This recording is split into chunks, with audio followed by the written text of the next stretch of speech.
Hey, my name is Ryan Miller, and this is episode 1 of the Passport Bro podcast. This episode is on how to move to Brazil and why people don't do it more. And part of this is confounding to me because I've done it. I've been living here about 2.5 years in Brazil. I moved first to Sao Paulo, then I went to Florianopolis, and now I'm in Rio.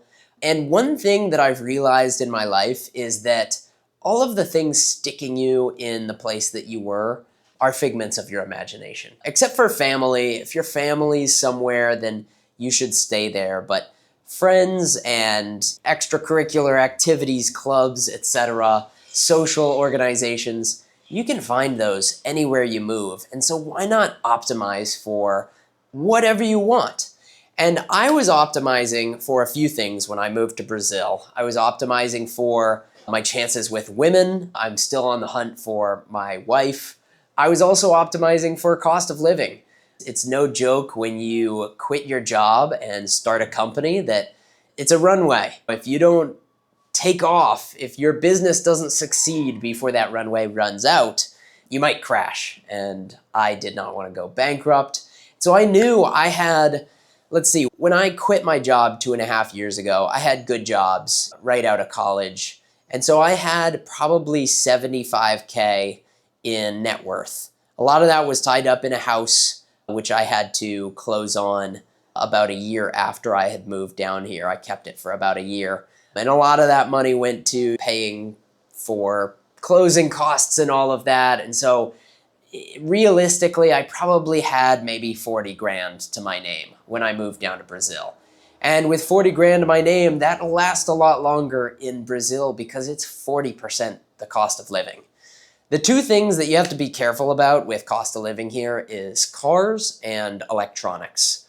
But Uber is super cheap here. So if you just move down here and Uber everywhere you need to go, it costs $3 to get across town, and then just bring all of your electronics down from America in your suitcase. And you don't have to pay import tax on them that way.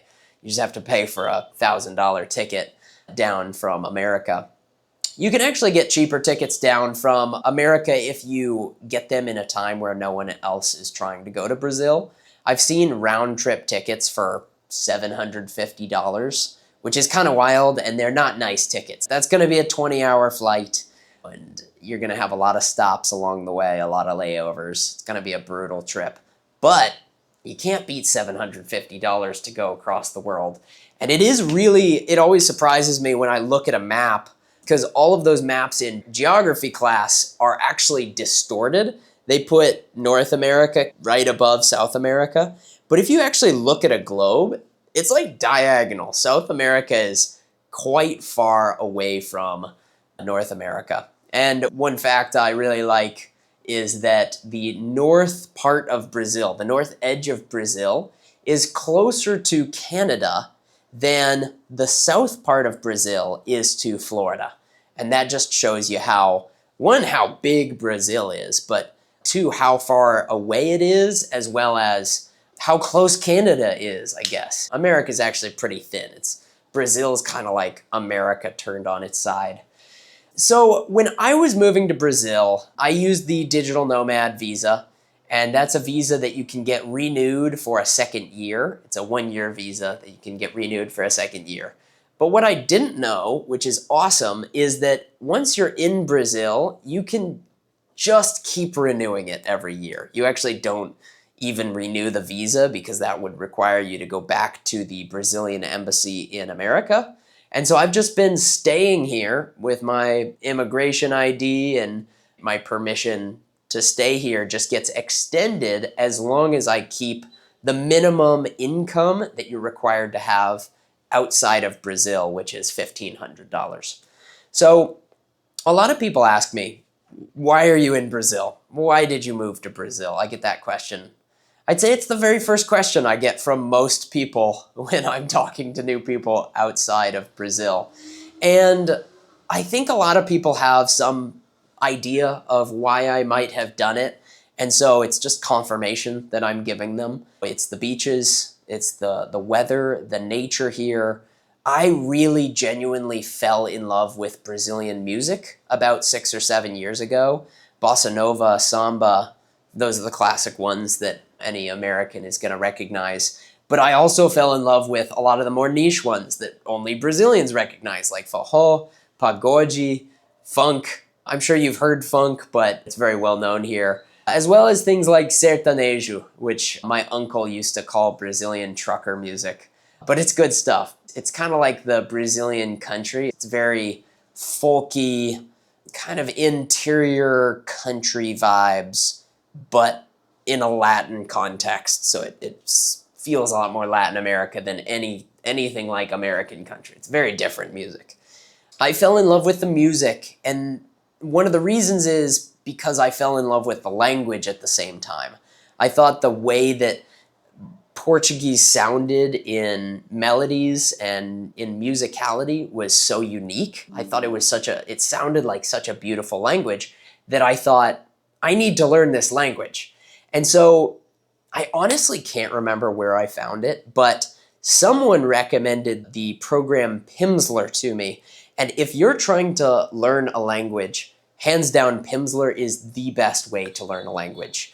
I would not recommend Duolingo. Duolingo is just a gamification. It gamifies learning vocab, and it's vocab that is really hard to string together into comprehensive communication as you'd want to do if you were living in a separate country. And then even in-person classes, first of all, you're learning to read and write a lot from the get-go, which really cripples you in the pronunciation department.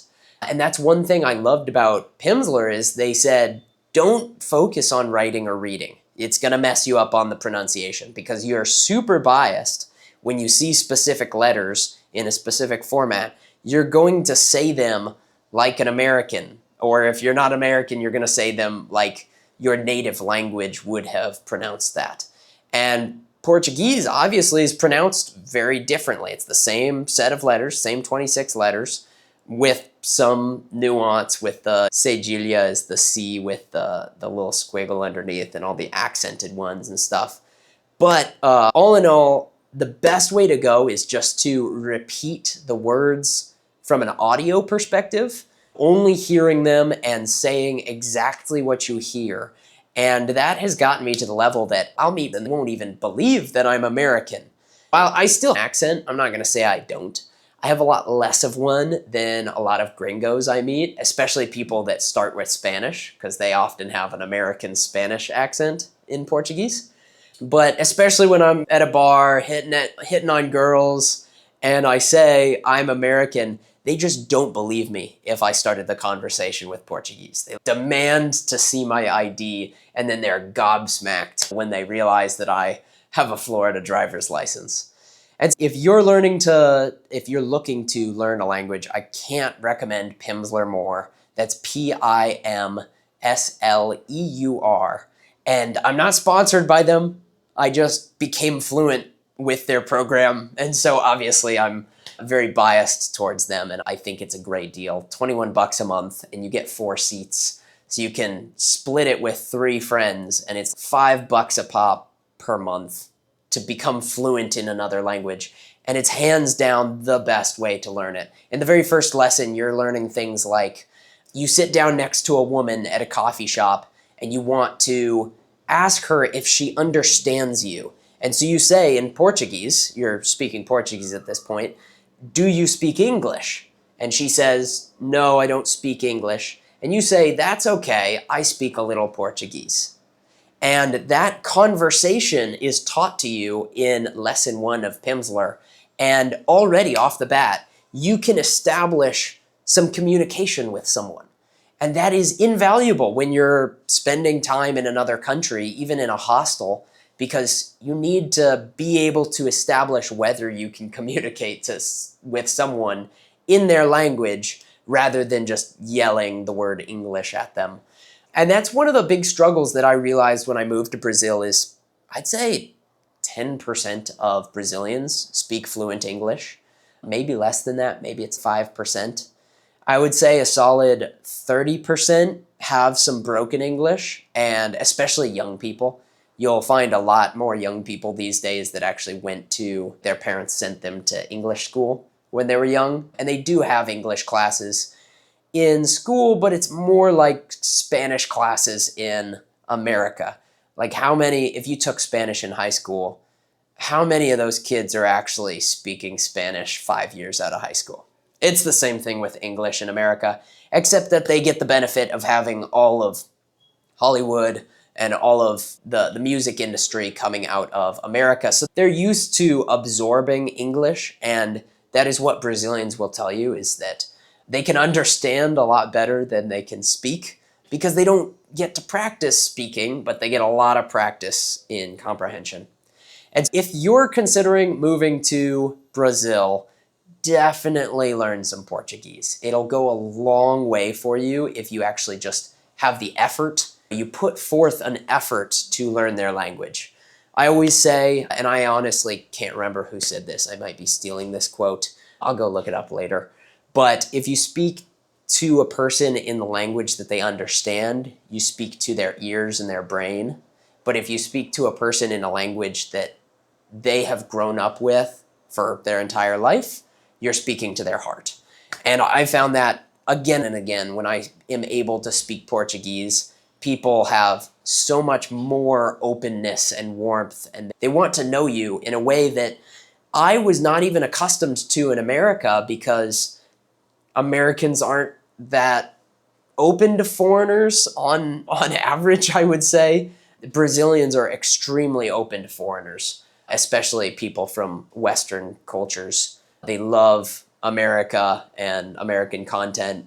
They have problems with the politics there. That's a whole different thing. But usually on par, most Brazilians are very interested to hear more about your life and where you come from and what the heck you're doing in Brazil. And usually I list off that spiel when people ask me why I moved to Brazil. If you're considering doing it in the capacity like I did, like as an expat, I have some advice for you, because I don't recommend it for everyone. If you have a family in America, I don't necessarily think that you should transplant them down to Brazil unless you have some kind of landing, like a job or an international school. If you're a young guy like me, even if you're a young couple, I think spending a month here will give you a really good idea of the acclimation, the challenge of acclimation, and the scope of the challenge of acclimation to a culture like Brazil, because it's a very different culture to America. I would argue it's better in a lot of ways, and it's worse in a lot of ways. Just no culture is equal. They're all very different. There's good parts and bad parts of all of them. And so some of the best parts of Brazilian culture that I really grew to love and acclimated to quite quickly is I'm a friendly person. I'm very social. I'll be friends with you if you want to be friends with me, basically. And Brazilians are the same way. They're going to be inviting you to their barbecue the same day that they meet you, and they'll be inviting you to go to lunch and meet up later for coffee and have a late night evening espresso, because Brazilians are crazy and they drink coffee all the way past 10 p.m.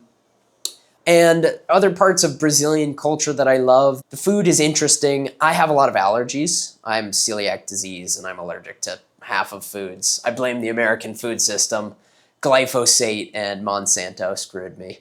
Brazil has a ton of gluten-free options. They have Brazilian cheese bread in every single coffee shop, and that is by nature gluten-free. It's made with tapioca flour.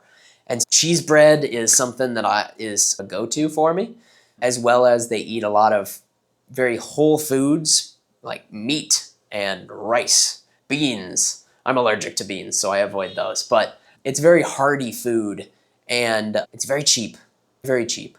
And so if you like meat, if you like rice, if you like beans, you're going to eat like a king in Brazil very easily.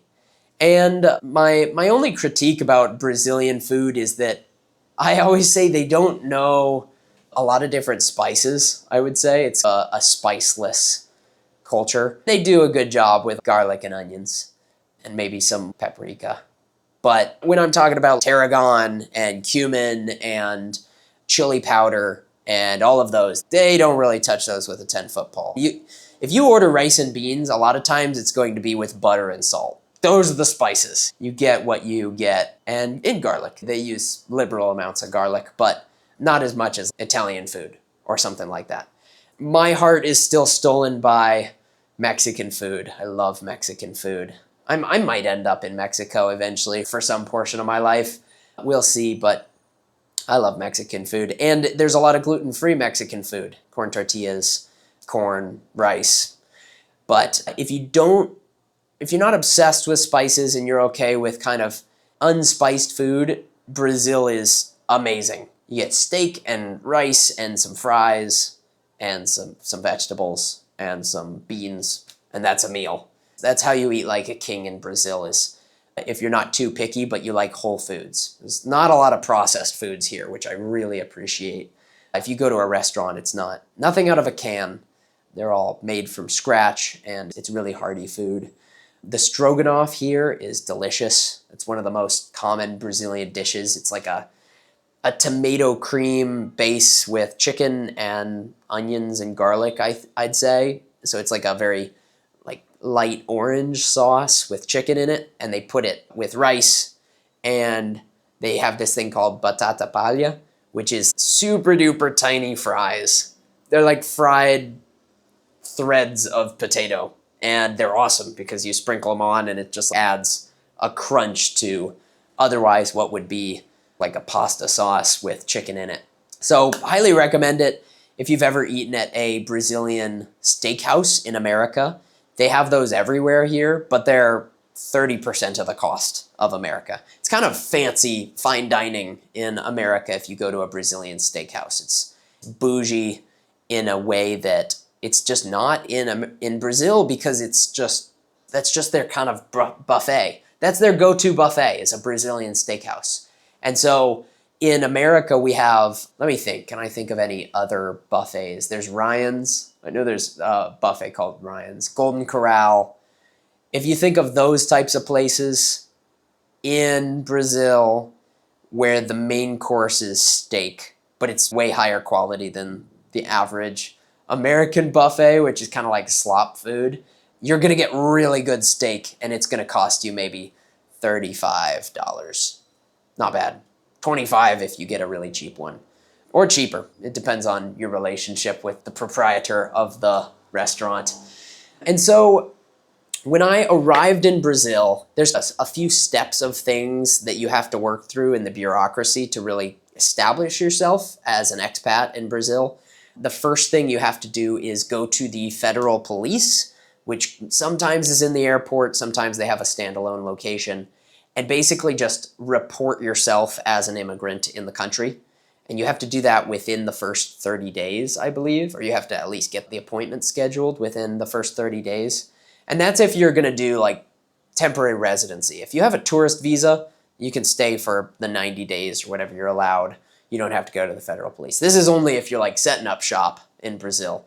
You have to go to the federal police, get an RNM number, which is Registro de RNM, Nacional Migratório. It's like the registration of national migration or something like that. So it's your immigrant number or your migrant number.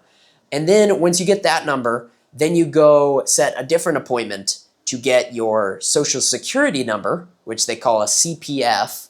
And once you get that, that unlocks a whole bunch of doors for you. The CPF is like the golden goblet in Brazil. It's the holy grail. And Brazilians are also quite shocked and surprised by how easy it is for Americans and people abroad to actually secure this social security number. And so as soon as you get the RNM number, you go get the CPF number, and that's your social security number in Brazil. That allows you to get a cell phone, like a SIM card here, and the SIM card is really helpful because then you start getting data. I recommend just getting an international plan on Google Fi when you move down here, so you don't have to worry about getting the Brazilian phone number at first. But once you get the Brazilian phone number, then you get a lot cheaper data because it costs for a gigabyte of data down here. It's so cheap compared to America. I think I was paying what is it, $5 a gigabyte in America if you go for an overage plan. Here you pay $1 a gigabyte. It's awesome. And once you have that phone number, you can go open a bank account, and that makes everything way easier. You get a credit card with some reels on it. You get access to an account called Pix. You might have heard of it. It's kind of like Venmo, but it's standardized in Brazil, and it's basically government endorsed. And so every single Brazilian has a Pix. The guy selling you popcorn on the street accepts Pix instead of card. Although I will say that if you have a credit card with no international exchange fees, like the Amazon Prime card, that's the one I usually use, no international exchange fees, and I would say 100% of Brazilians use Pix, including vendors, but 95% of Brazilian vendors have a card reader. It's way more common to have a card reader in Brazil than in America, as I've seen for like vendors and stuff. It's becoming more common because you can have that like thing on your phone that reads chips and stuff. But every single restaurant and vendor has a credit card reader. And so if you have an American credit card with no exchange fees, you can pay in reals, which is the Brazilian currency, and it just auto transfers USD into reals and doesn't charge you an insane exchange rate fee, which you will get hit with if you pay in USD in Brazil. If you just click the USD button, they charge you like 15% exchange rate or something like that. It's a very high tax on doing their exchange rate. So I highly recommend getting a Prime card, using it to pay in reals, no exchange fees on that US credit card. And then as soon as you can, get the R&M number, the CPF, a phone number, and then go open a Brazilian bank account. Then you're pretty much integrated. At that point, you have everything set. For the first 8 months, I stayed in an Airbnb, and then I stayed in another Airbnb for another 3 months, and then I moved to Florianopolis, and I actually got a 1-year lease after 2 more Airbnbs, short-term Airbnbs. And the lease was a little bit hard to get because you have to get in Brazil, or you have to pay like something like 6 or 9 months all up front, which was very expensive for the place I was getting because I was getting kind of a nicer place at that point in my business. I was doing okay, and so I thought, you know what, I'm gonna invest in a nice view, a nice penthouse with a hot tub. And so I had a penthouse with a hot tub with 270-degree views. It was awesome, and it cost me $1,600 per month. $1,600 will get you a penthouse for a year in Brazil, which is pretty awesome. So let me talk really quickly about whether you should move to Brazil. I had a unique case. I wanted to flip the table on my life and just scatter all the pieces and see what landed. I quit my job and moved to Brazil and started a company all in one fell swoop. I was pretty confident in my idea. I knew that I could revolutionize the AI in sales industry. And so I was shooting for my dream of being an entrepreneur. I knew that I could make my savings last longer if I went to Brazil. One thing I will warn you about is that the imposter syndrome that comes with entrepreneurship is only amplified by the loneliness that comes with moving to a new place where you don't know anybody and you don't speak the language. There was many times in the past 2.5 years, honestly, where I thought to myself, what the heck am I doing? Who am I kidding? Why am I here? It's not that I wanted to go home. I don't really have homesickness, but I did really have a strong feeling of, where is my life going right now? What did I do? Kind of that deer in the headlights panic of, did I just send myself down a track of chaos for no potential payoff? The one thing that I kept telling myself that helped me make it through that hard period is, first of all, take one day at a time. There's going to be days where you're extra lonely. I recommend if you're moving to a separate country, a different country than the one you grew up in, try to make 1 or 2 contacts as soon as possible. It does not have to be friends. These are not people that you have to hang out with. It can be the neighbor that you see as soon as you go outside to go to the grocery store. If you can work up the courage just to talk to 1 or 2 people, especially in Brazil, Brazilians are so friendly. They're gonna go out of their way to help you. They're gonna offer you things. They're gonna offer you their contact information just in case you need anything. And having those contacts is crucial for things like paying for the CPF. You have to pay a fee in order to do their government plan. And your alternative is sometimes the credit card through their website is really janky. Think American government websites, but way worse. They're way more janky than American government websites. And sometimes the credit cards don't work on those websites. And so having a contact where you can say, hey, here's $40 in American bills. Can you pay this $30 fee for me that I need to get done? And then they can use their Pix and just pay it. And that saves you a whole lot of hassle. So the loneliness is a major concern, I would say, for a lot of people because it's kind of hard to make friends in new places. Moving to a different city, you have the same exact thing. It's a little easier in Brazil because the phrase, I am a gringo, is one of the best conversation openers that I know. It's a great icebreaker. Okay, I'm gonna wrap up. My camera keeps dying. This was a fun podcast. I'm super glad you guys made it through to the end. You guys can expect more. I'm gonna be releasing them Tuesday and Friday in the morning, so you can listen to it on your commute or at lunch. I'm gonna be talking more about my thoughts on AI in sales, being an expat, as well as just my thoughts on being an entrepreneur and business in general. So please keep tuning in. I would love to hear from you guys if you're curious about trying to do something like what I did yourself, if you're thinking about maybe moving to Brazil, especially if you're a young 20-something that wants to start your big adventure and you want some advice on how to move abroad or how to get it done in Brazil. I'm more than happy to hear from you, so please reach out.